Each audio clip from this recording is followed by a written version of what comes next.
So we are live for the talkback.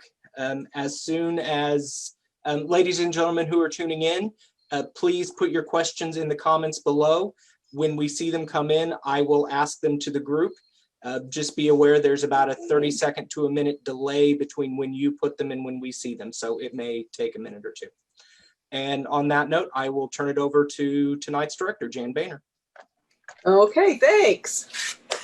All righty, so I've been asked to ask you guys a few questions while we're waiting for questions to come in from the audience. And he told me this about 5 minutes ago, so it's pretty lame right now. Okay, so our cast tonight comes from all over the place.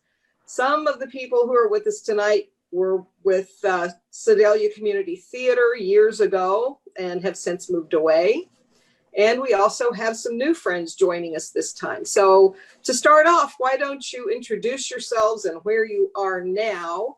Annie Barney, my daughter Annie Boehner Barney, used to be here in Sedalia with Sedalia Community Theater, was a member of our very first, I think you called it Youth Corps at that time. Yeah, well, and that was actually part of the Sedalia Arts Council, so which was a separate entity from the Liberty Center at the time. So, or separate entity from Community Theater, which is a separate entity from Liberty Center.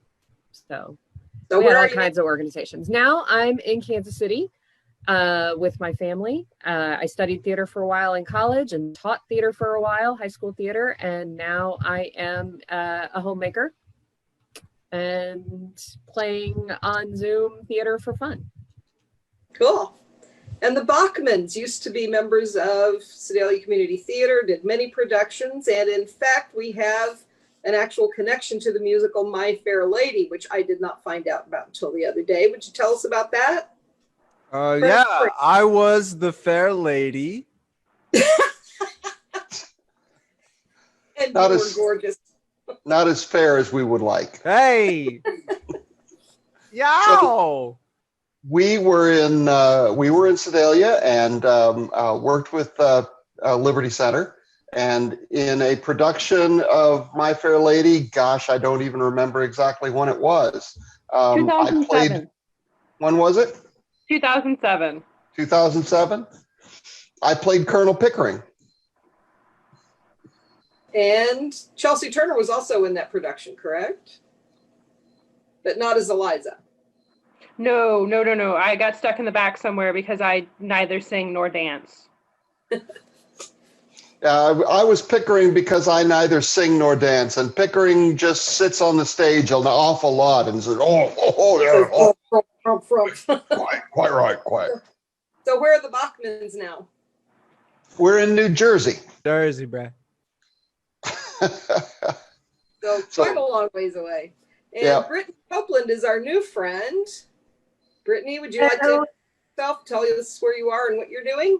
Yeah, I'm a little closer than you guys are to Sedalia. I'm in Columbia, and I am actually a high school science teacher, but my side job there is that I get to do the high school theater directing, and I've been doing that for the last handful of years, but I haven't been on a stage since my own high school days, so this is me trying to get back into it, and I'm really thankful that there's a Zoom option these days because I have an infant son, so this makes that a little easier.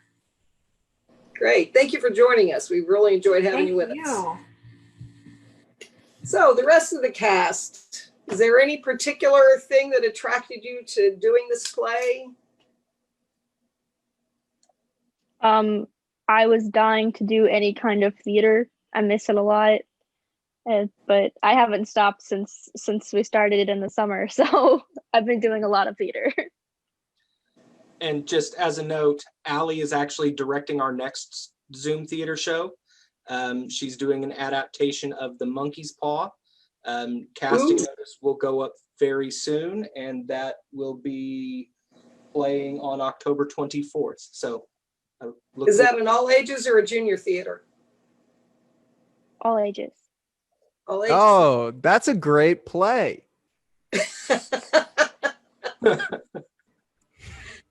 And interesting connection to that one, Dale and Linda were both in this script the last time it was performed. I remember it. It creeped me out. I think I might have helped Carl with lights on that play.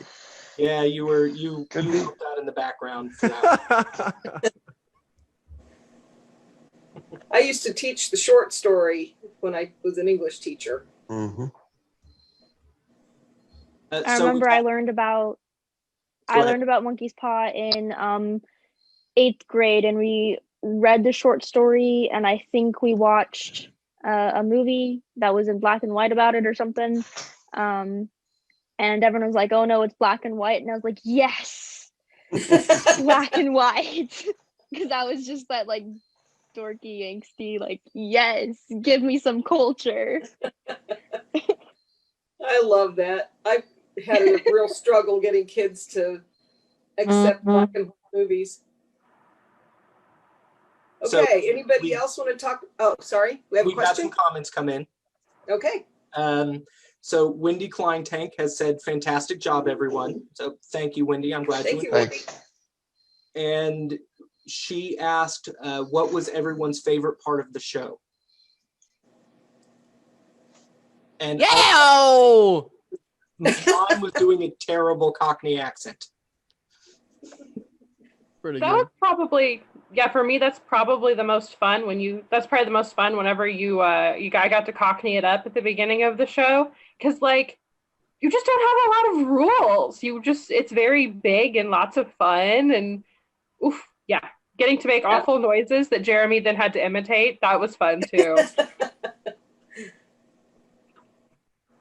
And please don't say terrible accents, because I tell you, you guys had a big challenge picking up all those accents, different kinds, through this whole thing. Normally you would have, 8 weeks or more to work on that. And you guys put it together in 4 days. So I am impressed with everything everyone did.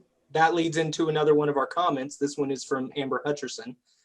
How hard was it to learn the accents in 4 days?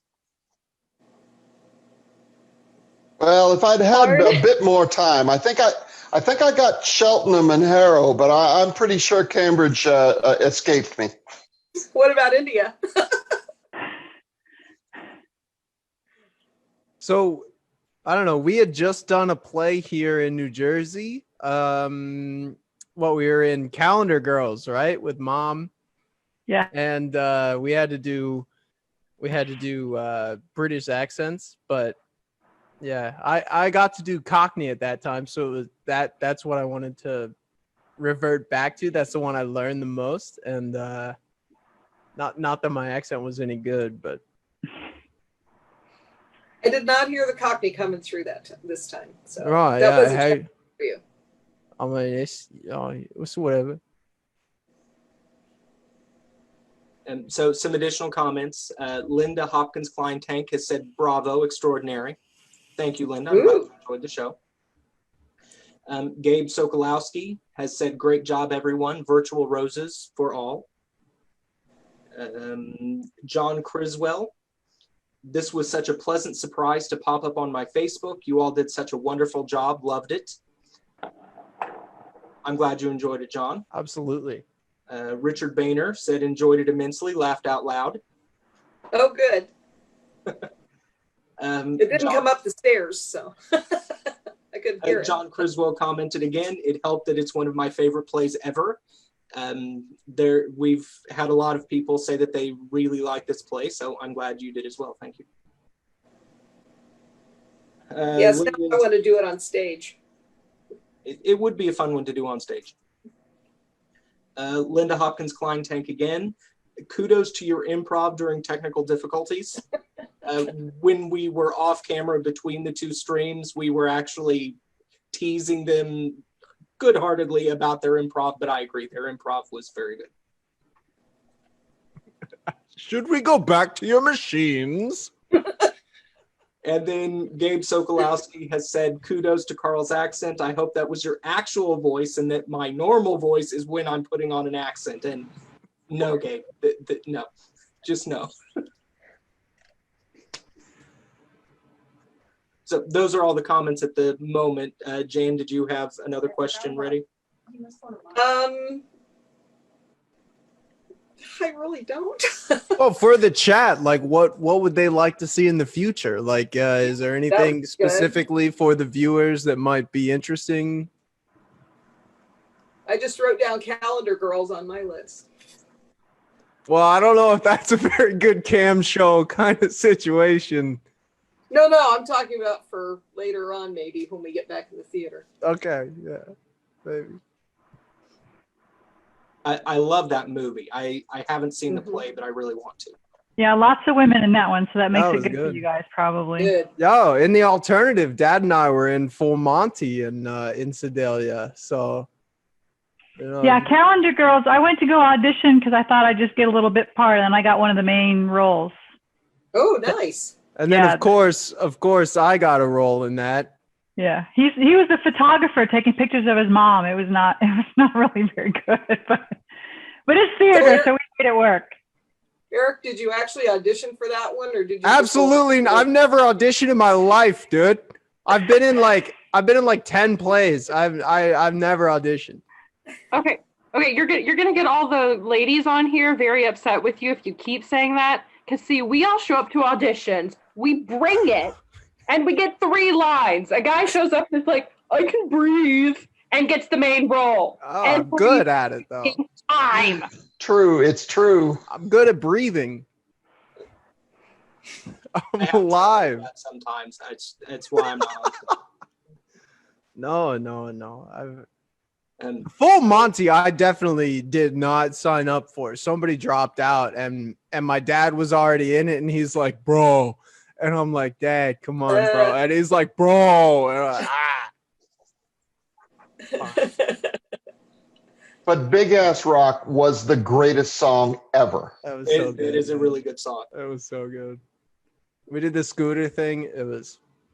Yeah, there was. So in the Full Monty, there's a scene where there's a sound cue that was supposed to happen with him pulling the starting cord on this scooter, and he goes to pull it, and the entire housing comes off. So Linda was running sound on that. I'm back there like, oh God, wait. He has to do. Yeah, it worked. It was one of those terrifying moments of live theater. There's a video of that play online somewhere. Let's not get a link.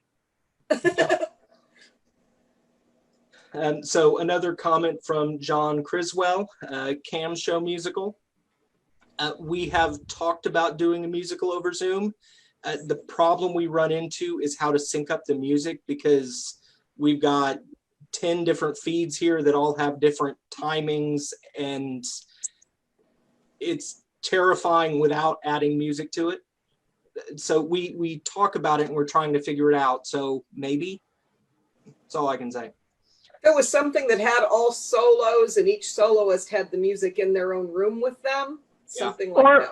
Or you'd have to pre-record some of it or something so that you could feed it in and somebody could lip sync it, or you might have to do it that way. You'd have to do an entire track of music, then silence, then music, then silence, and try to sync it. Yeah. Even lip syncing would be impossible, though. I know you can tell the 3 of us are in separate rooms. Obviously, this is my sitting room, and when we were together, we could hear each other speaking, and then a delay of about a full second. So it was impossible to work that way. Mm-hmm. So Maddie Phillips has commented, if it's possible to do musicals at all over Zoom, I would love to see Waitress. Waitress is a good show. Maybe in the future, maybe. And then Gabe Sokolowski is suggesting, would it be possible to do Anne Frank? I hadn't thought about Anne Frank, but that there's a possibility there. I don't know if it's public domain or not. Actually, it would be public domain because it was 30, so it would still be copyright. Well, and then the play, there's the difference of the diary was written in the 30s, so the play is newer than that. So yeah, the play is definitely not public domain. So what's the statute of limitations? It's a 30-year It's complicated. So anything that was printed before 1923 is public domain. After that, it gets really messy. The general rule is 75 years after the author's death, unless it's corporate owned, and then it's 90 years, I think, from the moment of creation, but it's weird.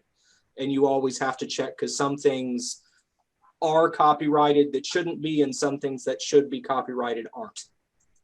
So you always have to check. So what are, sorry. Go ahead. What are some of your favorite old plays? Well, Wendy Kleintank is suggesting that she would love to see The Winter's Tale, which is a Shakespearean piece that I actually haven't even read yet, so I may do that. It's really good. The Globe Theater threw up their most recent production of it on YouTube several months ago, so it's not there for free anymore, but whew, it was good. Okay. It has the best stage direction ever in the history of theater, which is Exit Pursued by Bear. Oh, yeah, I've heard of, yes. That one. I know that stage direction. It's that one. And then Gabe is also saying there's this really good small musical, maybe you've heard of it, it's called Cats. No. No. I just did a movie of that. Now about cats. He always suggests Cats, so I don't know why. That's it. I'm being polite by saying anything.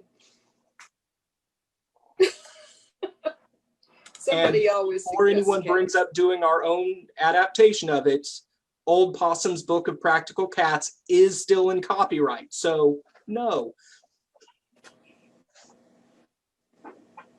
How about Mr. Icky? Francis Scott Fitzgerald. Mr. Icky? I went to a website. There's a website that is public domain. It's got all the public domain stuff. Oh, all the like a whole bunch of like one acts and stuff. Yeah, I don't know what they are. So here's a play I've never heard of. What about that one? Well, Carl will read it. He'll figure it out. And I wouldn't have guessed that anything from Fitzgerald was public domain. There's a little bit of that is. I mean, I still like the idea of like a one-room, like thriller. I mean, like I know like 12 Angry Men. Speaking of black and white films, very good. You should check it out. But like something like that would be super dope for this kind of situation. It would be, but the contracts for 12 Angry Men are super complicated. Oh, I know that one specifically, maybe. But if there's like a one-room mystery that is in public domain that could be used. No promises, but I'm working on something. That would be very cool. Whodunits and mysteries. I'd like to do a Chekhov one act. There are some good ones of those. A Chekhov one act, like The Bear or The Marriage Proposal. Okay. Something like that. The Marriage Proposal would be fun. No Russian names, though. Gabe Sokolowski is suggesting Twelfth Night, and Wendy Kleintank is suggesting Great Gatsby. So, those are both good options. Although I have to check Gatsby. Yeah. Okay.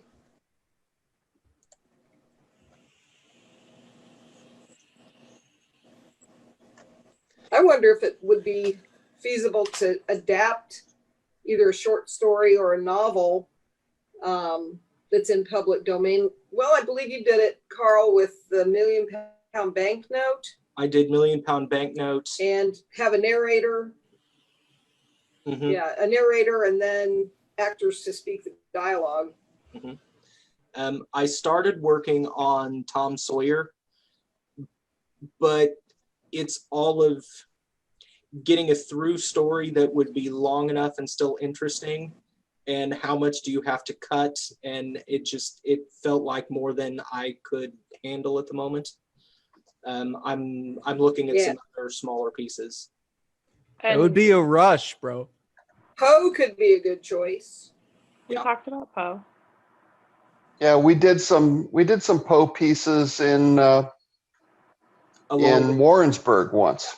That along was a with, lot of fun. we did Shakespeare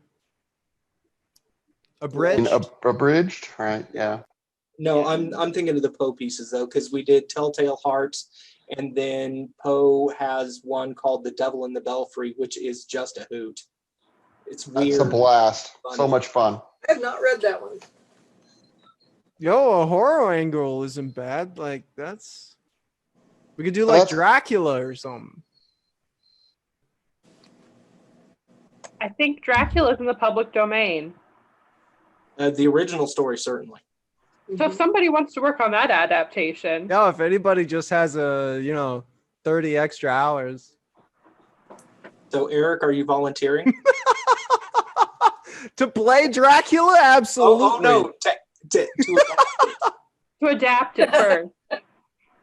No, I actually you have just to read audition Dracula. if you want to play Dracula.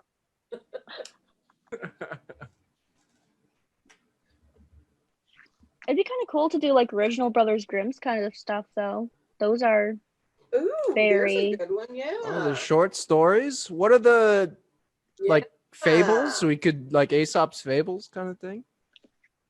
yeah, that'd be cool. Great idea. I like that. I may look into that because I'm a big fairy tale fan. I am too. Okay. The cheesy Do we- gold book and everything.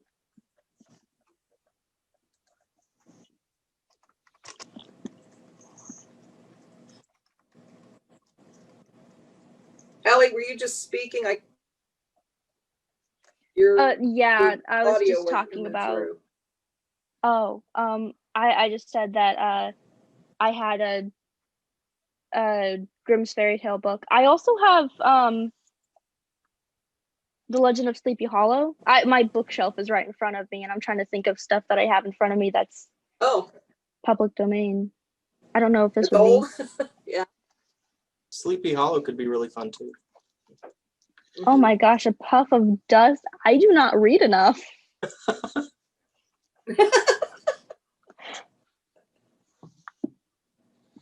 Looks like there's lots of Henry Do we Gibson. still have viewers? Anybody out there asking questions or anything?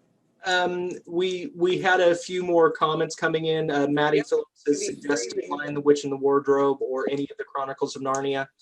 I would have to check on those because I would be surprised if they were out of copyright. I think they're still in copyright. Terry Ballard just commented, "It's great to see some faces who haven't been on stage in a while."